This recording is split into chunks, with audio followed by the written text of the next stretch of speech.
বাংলা আমার মায়ের ভাষা, বাংলা আমার প্রাণ। শহীদেরা দিল প্রাণ রেখে, পেলাম ভাষার সম্মান। ২১ এলেই হৃদয় কাঁপে শহীদ মিনারে ফুল দিয়ে।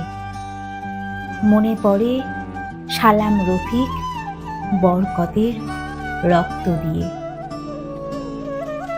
২১শে ফেব্রুয়ারি শুধু একটি তারিখ নয়, এটি একটি অনুভূতি, একটি সংগ্রামের প্রতিচ্ছবি।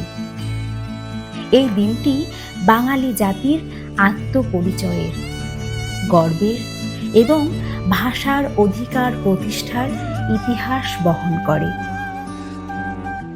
১৯৪৭ সালে ভারত বিভক্তির পর পূর্ব বাংলা অর্থাৎ বর্তমান বাংলাদেশ পাকিস্তানের অংশ হয়। কিন্তু শাসক গোষ্ঠী উর্দুকে একমাত্র রাষ্ট্রভাষা করার সিদ্ধান্ত নেয়। বাঙালির প্রাণের ভাষা বাংলা রক্ষার জন্য ছাত্র, যুবক, শিক্ষক ও সাধারণ মানুষ একত্রিত হন। ১৯৫২ সালে ২১শে ফেব্রুয়ারি এই দিনে ঢাকার রাজপথে ভাষার দাবিতে আন্দোলনরত ছাত্রদের উপর পুলিশ গুলি চালায়।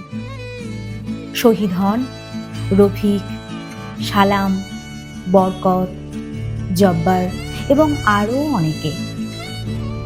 তাদের আত্মদানের ফলে ১৯৫৬ সালে বাংলা পাকিস্তানের অন্যতম রাষ্ট্রভাষা হিসেবে স্বীকৃতি পায়। বাংলা ভাষার জন্য আত্মত্যাগের স্বীকৃতি হিসেবে ১৯৯৯ সালে ইউনেস্কো ২১শে ফেব্রুয়ারিকে আন্তর্জাতিক মাতৃভাষা দিবস হিসেবে ঘোষণা করে।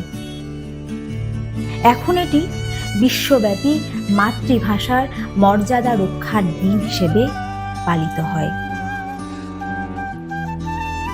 ২১ আমাদের শিখিয়েছে মাথা নত না করা, অন্যায়ের বিরুদ্ধে রুখে দাঁড়ানো। এই চেতনা শুধু ভাষার মধ্যে সীমাবদ্ধ নয়, বরং এটি আমাদের জাতীয় জীবনের প্রতিটি ক্ষেত্রে প্রেরণা যোগায়।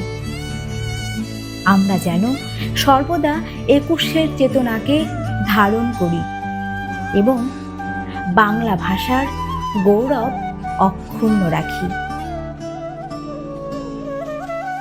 আমার ভাইয়ের রক্তে রাঙানো ২১শে ফেব্রুয়ারি আমি কি ভুলিতে পারি?